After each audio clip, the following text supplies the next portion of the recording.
Soledad, felicidad, tristeza, agonía, son sensaciones que todos hemos sentido en algún instante.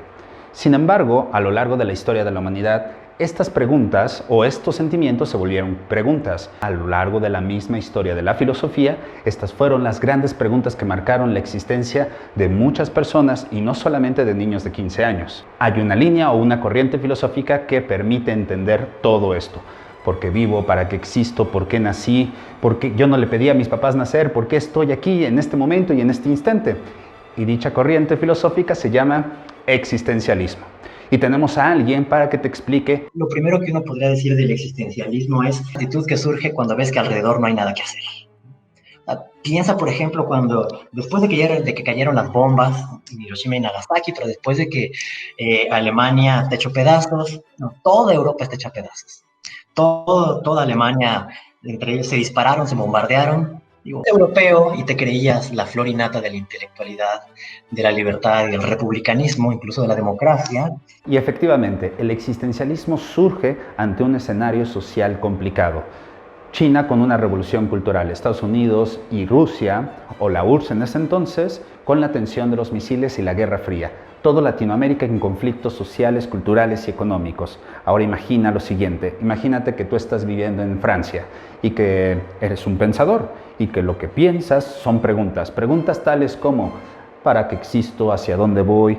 ¿Qué sentido tiene si al final de cuentas voy a morir? Si mi pasado ya aconteció, ¿por qué me preocupo de él o de las cosas que voy a hacer el día de mañana? El existencialismo nos ayuda a entender que solamente lo que importa es este momento en el aquí y en el ahora, puesto que el existencialismo, o mejor dicho, la existencia precede a la esencia. Yo existo puesto que solo estoy aquí, respirando. Lo más importante no es pensar solamente en el futuro o en el pasado, puesto que uno no ha llegado y el otro ya pasó. Entonces, ¿qué es lo que puedes hacer? Centrarte en el aquí y en el ahora, sin importar lo que venga o lo que haya pasado. Esta es una de las cosas más interesantes y más bellas del existencialismo. Por eso no es solamente una cuestión filosófica, también es una actitud. Para ello vamos a preguntarle a Arturo.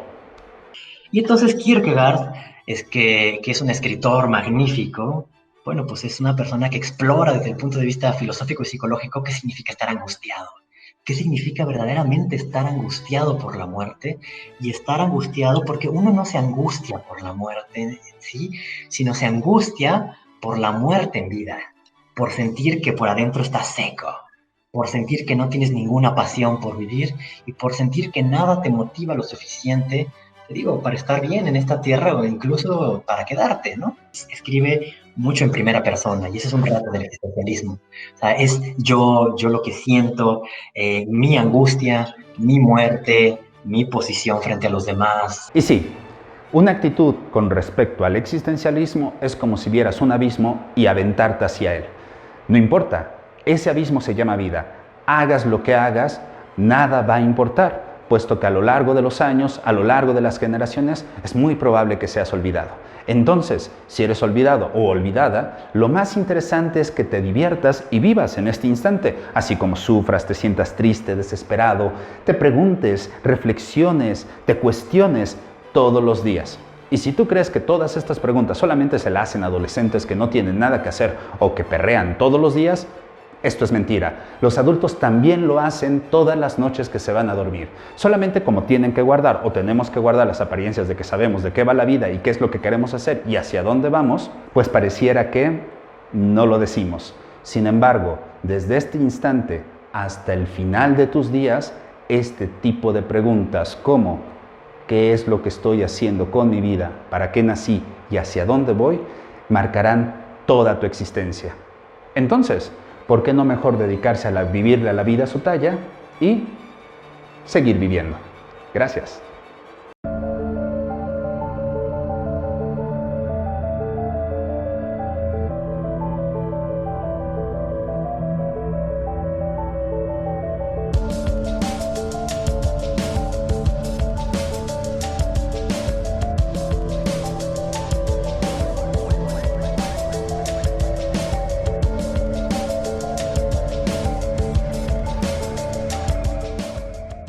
A lo largo de la historia, La industria del entretenimiento siempre ha tomado elementos existentes dentro de nuestro contexto cultural, social, económico, político, científico, incluso filosófico. Es decir, ¿qué está pasando en ese momento en el mundo? Y pues bueno, retoman esos elementos para convertirlos en historias, en narraciones. Tomemos el ejemplo de los cómics.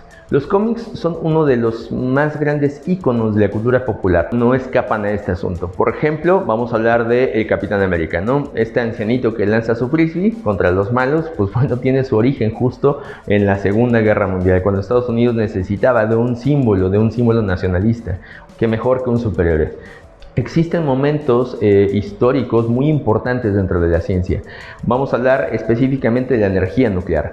¿Qué es la energía nuclear? Es justo la desintegración espontánea del átomo, del núcleo del átomo, para poder irradiar energía alfa, beta, gamma. Y pues bien, es justo en esta donde Bruce Banner, nuestro Hulk, es un experto, es un científico muy experto en el manejo de la radiación gamma. Sin embargo, queda sobreexpuesto a una radiación que lo termina transformando en un ser verde. Bueno, originalmente era gris, pero después es en un ser verde que se enoja y nunca se le rompen los calzones y tiene fuerza ilimitada.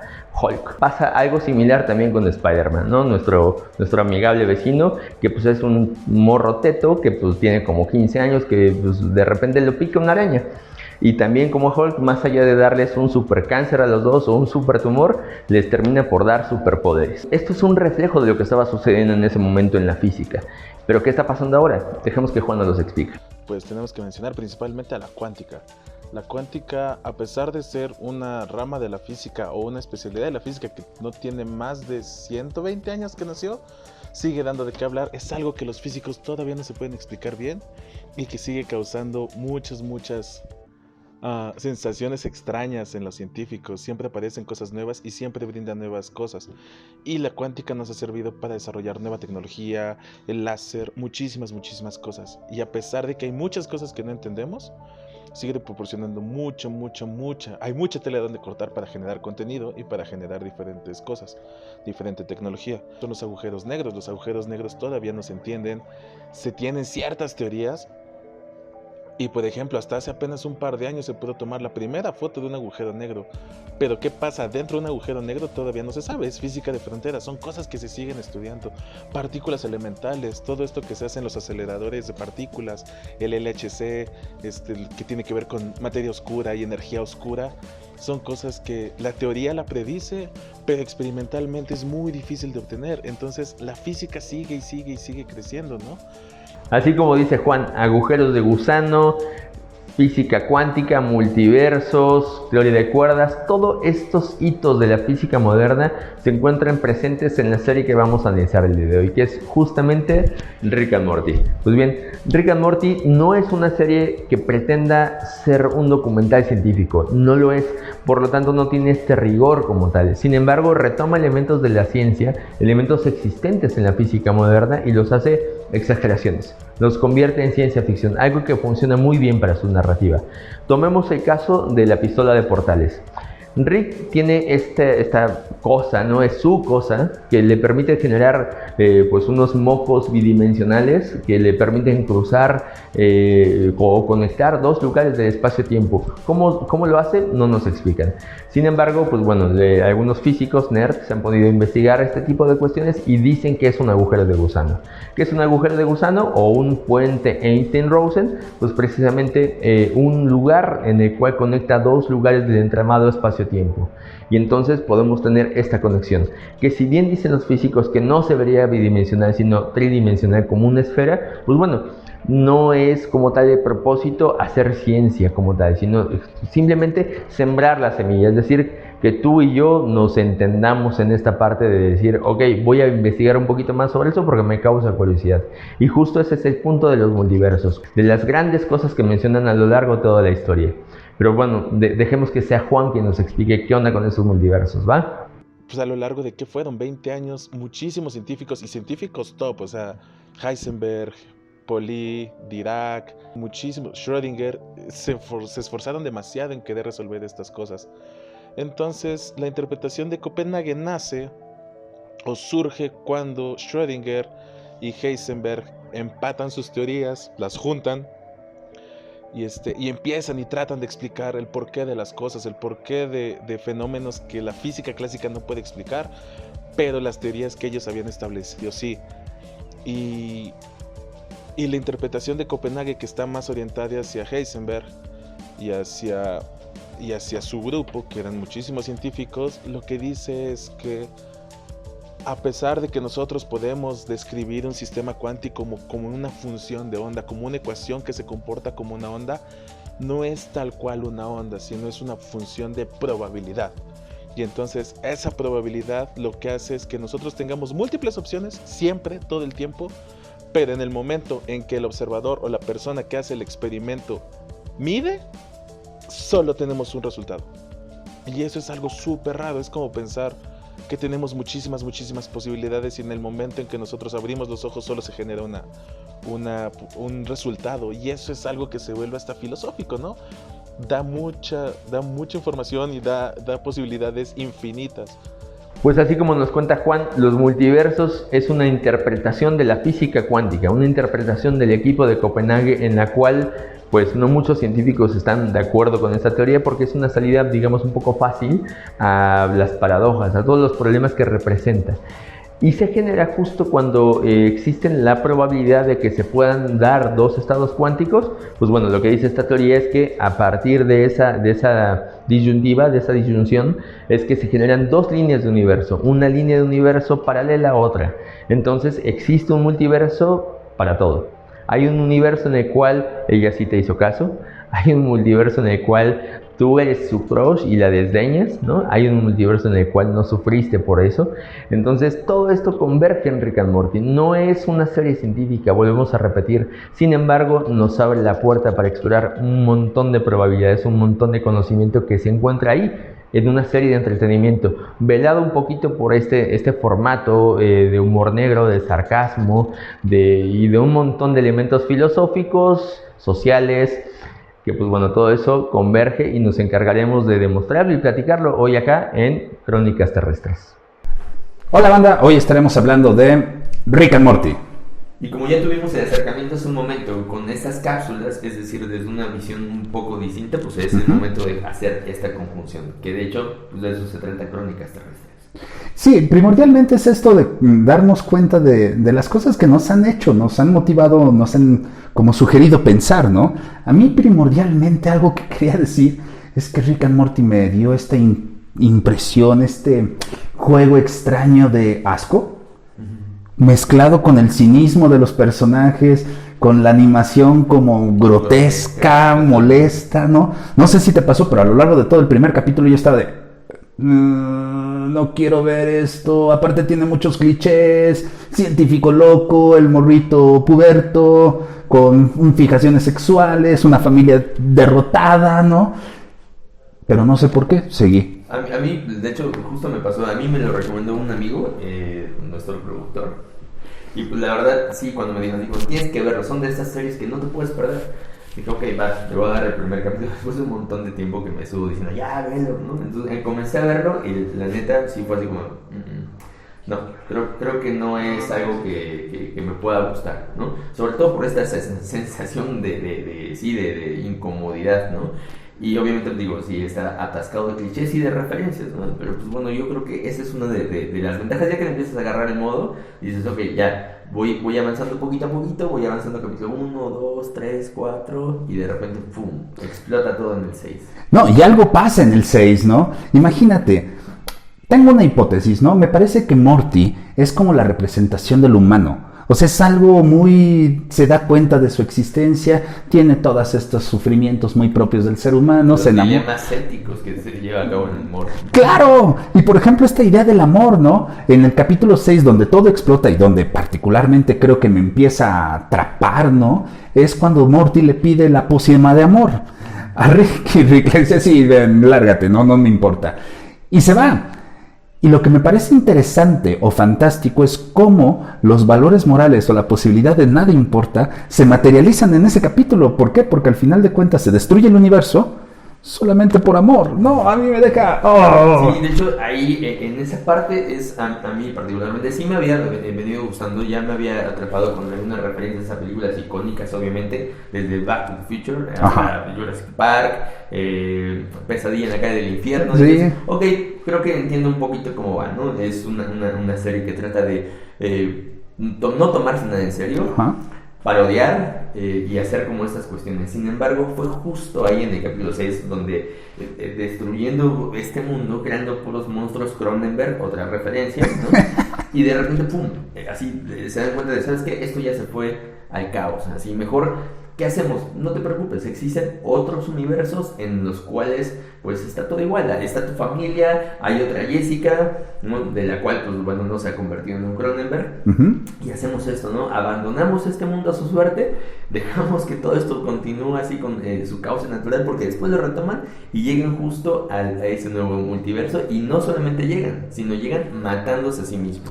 Claro, o sea, hay una bomba, no hay una explosión, no recuerdo si es la bomba, pero lo que pasa después, inmediatamente después, cuando llegan Rick y Morty del otro universo a este nuevo universo, lo primero que hacen es enterrarse a uno mismo. Y es que esto te ayuda para entender una cosa: la existencia precede a la esencia. No importa que el individuo esté ahí, no importa que las cosas estén ahí, o que vayan a estar o hayan estado, sino lo más importante, que es a lo largo de la serie, lo que voy así desmenuzando, es una visión muy existencialista en donde nada es, nada importa. El pasado ya pasó, el futuro es algo incierto. Lo que tenemos es este aquí y esta ahora.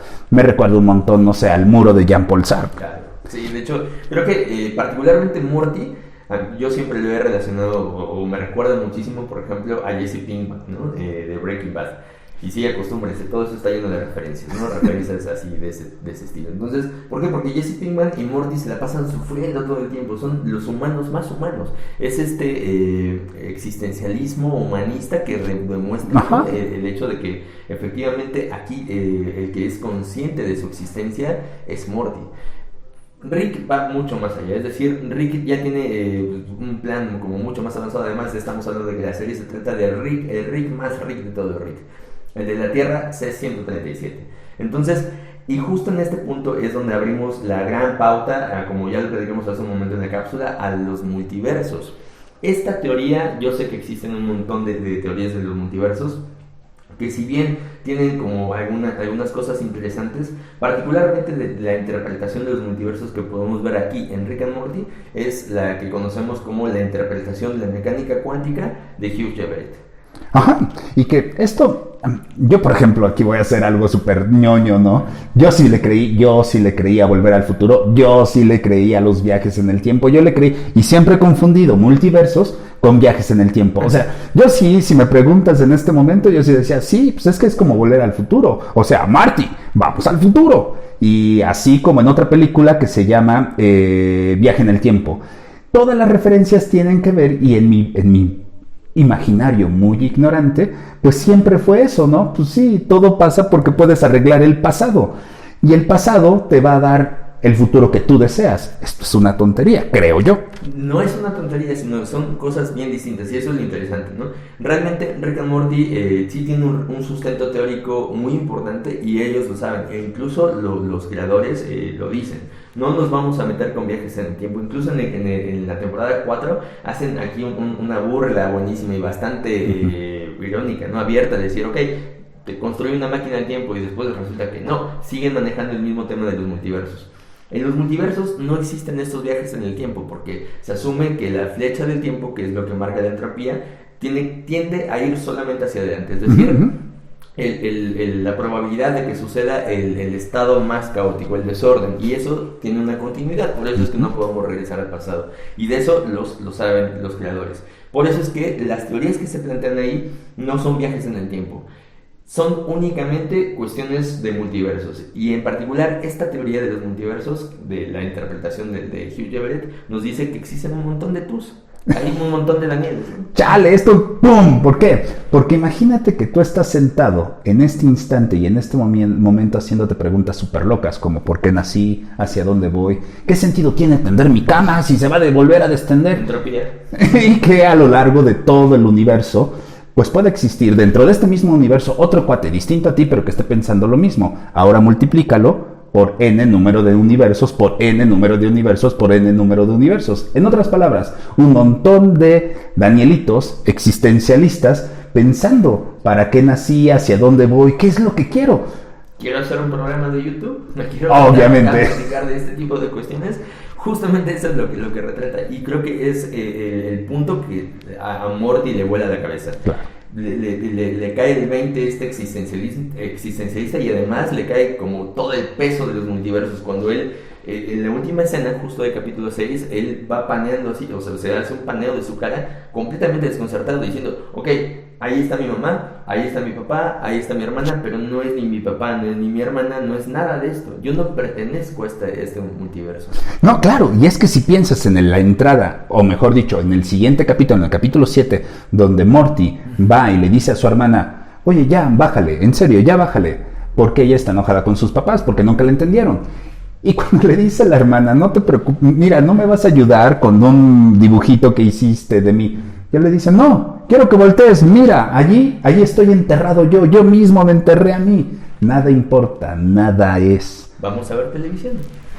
E incluso justo esa televisión me parece también una burra muy evidente, porque la televisión es interdimensional. Claro. Es decir, ellos tienen un cable interdimensional, no solamente conecta con otros mundos, sino también conecta con otras posibles realidades. Y aquí también juegan un poquito con otras teorías del multiverso, en la cual, pues bueno, se dice que el universo es infinito, por lo tanto existen infinitas posibilidades y realidades, cosas que a lo mejor ni siquiera son posibles bajo el estilo de vida o el tipo de vida que conocemos, que es una vida con base de carbono, ¿no? Simplemente lo abren y dicen, ok, existen no solamente humanos, existen incluso estos pedos, no sé, que son el capítulo es donde está el pedo con las gemas, así como del universo. Que canta. Sí. Del tema de como tipo Pink Floyd más viajado. Claro. Y es que es súper interesante porque esta visión psicodélica, yo creo que lo entrama todo, ¿no? Esta visión psicodélica, esta visión de la existencia, no del individuo. Y aquí está bien interesante, porque efectivamente la idea del existencialismo tiene que ver con que el individuo se reconozca, pero siempre te reconoces en un contexto, en un escenario. Y cuando te reconoces en un contexto y en un escenario, entonces es yo con los otros. Entonces esta masa de aire comprimido que tiene conciencia, pues no solamente piensa en el individuo, pedo cósmico, pero piensa también en la humanidad como si fuera un individuo y que la humanidad no tiene derecho a existir. ¡Pum! ¿Qué pasa? No tenemos como existencia misma derecho a la existencia misma. ¡Guau! Yo después de eso ya no pude pensar. A mí me pasó cuando justo llegan, o en el momento que llegan a la Ciudadela, ¿no? Que ya estamos hablando de la tercera temporada, cuando llegan a la Ciudadela de los Ricks, ¿no? Y creo que ya es así, hacer ya de plano totalmente abierto, ¿no? Si bien en la primera temporada nos ponen ya este primer tinte de decir, ok, estamos ya en otro universo.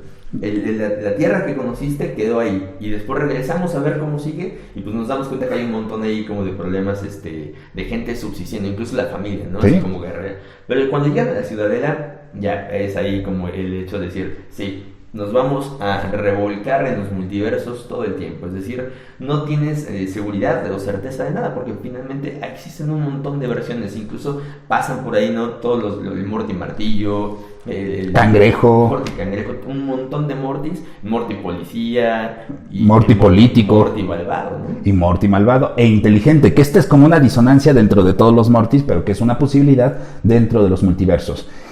E imagínate, si hay un montón de multiversos y tú estás preocupado, no sé, por tomar clases en línea. Hay otro universo en el cual la línea toma la clase. Exacto. Y entonces la computadora eres tú. Eso también lo mencionan justo en el capítulo, o lo hacen mucha referencia continuamente a esta simulación de la realidad, claro, que también es otra teoría de los multiversos. Es decir, existen teorías con respaldo de la física, en la cual dice que debido a todas las explosiones que, bueno, el Big Bang, el mismo origen del Big Bang, la teoría inflacionaria, hay una teoría de las cuerdas, ¿no? que se componen a través de branas, y estas branas van haciendo como estos Big Bang continuos. Sin embargo, el universo simulado también es un multiverso, porque nos dice que, pues realmente, ¿qué es real? lo que ustedes están viendo en ese momento es real, lo que están sintiendo es real. Y es que ¿Cómo podrían definir la realidad? I don't know, bro. No lo sé. Y es que en verdad no lo sé, porque es una pregunta que a lo largo de la historia de la filosofía y de las ciencias en general ha sido la gran pregunta por excelencia. Preguntas tales como ¿para qué existo? Y otra, ¿qué es real? ¿Cómo puedo definir esto? ¿Qué indicios tengo de la realidad? Y efectivamente sí ha habido algunos intentos desde el empirismo, el racionalismo de tratar de resolver este problema. Pero se los juro que en este momento y en este instante no hay un solo humano que haya podido definir esto totalmente, puesto que el conocimiento pues sigue en expansión. Y ahora si lo volvemos a multiplicar por n número de universos, por n número de universos, por n número de universos, se los juro, vas a voltear y ver al universo y al infinito y sentir desesperación. Este punto de la realidad simulada lo vemos, creo que de los primeros acercamientos ya muy francos fue cuando van a esta tienda de maquinitas y entonces Morty se mete a jugar, ¿no? Y de repente pues nace y va creciendo y se casa el señor y tiene su familia, le da cáncer, lo supera, pero muere cayéndose por alcanzar una alfombra, ¿no? Y todo, en ese momento despierta y todos así de bravo, ibas muy bien. Y él, ¿dónde está mi familia? Yo tenía una hija, yo tenía una vida, yo me llamaba así, ¿no? Y entonces llega Rick y le dice, quítate, novato, ¿no? Él entiende perfectamente que la realidad es una simulación. Y también nos dejan ver, por ejemplo, en el capítulo de Tren, que también es una opción de multiverso. No, y es que me parece súper... Aquí yo creo que ya los creadores tienen esta idea de las narraciones construyen a los individuos. Y entonces tenemos esta idea que los significados se construyen a partir de narraciones. Y las narraciones no solamente tienen que ver con ciencia, tienen que ver con sentido común, tienen que ver con sentimientos, tienen que ver con todos esos escenarios que nos rodean y que nos hacen ser seres humanos y específicamente seres pensantes. Pero el juego macabro y perverso en todo esto es que dependiendo de cómo se cuenta la historia es cómo sufres. Dependiendo de cómo se cuenta la historia es en quién crees, ¿verdad, Jesús? Dependiendo de quién cuente la historia es lo que tú percibes, lo que tú entiendes y es lo que tú amas u odias. Interesante el punto acá porque más allá todavía de la parte narrativa te lo plantean como algo completamente lúgubre, ¿no? El hecho de decir, ok, tú compraste el jueguito, es tuyo el trenecito, ¿no? Y es un tren de historias, ¿no? Se van desarrollando narrativas, pero no solamente son eso, es gente real que siente, es decir, lo que tú decides va a crear líneas de universos paralelos que se están llevando a cabo dentro del tren y hay gente que en verdad está sufriendo, como el tipo este que está dando de vueltas con un chorro de sangre, ¿no? Y que en verdad, fuera del tren, ajá. Fuera del tren, ¿por qué? Porque en verdad lo que está pasando. Y justo es lo que mencionan en el capítulo ese donde Rick lo engaña diciéndote que, oye, te construí una máquina del tiempo, ¿no? Uh-huh. ¿Qué es lo que hace Morty? Pues regresar constantemente a las decisiones. A mí me recordaba mucho esto. A ver, si tengo chocolate y tengo avena, qué malas decisiones. ¿Cuál es la que voy a tomar? Si yo decido chocolate, entonces se abre un camino, ¿no? Una ramificación de un conjunto de decisiones posibles. Pero si escojo avena, entonces se abre otro camino y otro conjunto de decisiones. Que es causa-efecto, pero multiplicado, regreso a la N universo. Si eso les parece interesante o les parece algo completamente innovador, pues déjenme decirles que no. No es Rick and Morty los primeros en plantear ese tipo de escenarios. Algo que me parece genial y completamente interesante, y por favor cuando terminen de ver este video vayan a leer ese cuento. Y den a nuestras redes seguir. Es El Jardín de los Senderos que se bifurcan de Jorge Luis Borges. Un libro fantástico, un cuento fantástico que se encuentra dentro del libro Ficciones. Y ahí, digo, Borges era un tipo completamente intelectual, ¿no? Que leyó hasta convertirse en ciego, hasta que se le acabó la vista, y tenía, o sea, leía de todo, ¿no? Era devorador de todo el contenido, incluyendo la parte científica. Y es a través de estas referencias de los multiversos que él propone este cuento. Y hay una escena que la recuerdo muy bien, que justo es una historia policíaca, y tiene que ver con eso que comentas. En cada decisión que se toma se crean líneas de universos distintas. Y hay una escena donde el tipo, ¿no? Esta parte del policía y el ladrón le está apuntando y le dice, hay un universo en el cual yo no te estoy apuntando, hay un universo en el cual tú me estás apuntando, hay otro universo en el cual pues tú estás, eres mi amigo, estamos conviviendo, estamos haciendo, y hay otro universo y hay otro, es decir, Ya lo podemos ver desde la literatura. No es necesario que nos esperemos o que nos asombremos tanto. Sin embargo, Rick and Morty lo hacen de una forma sarcástica, irónica, cínica, ¿no?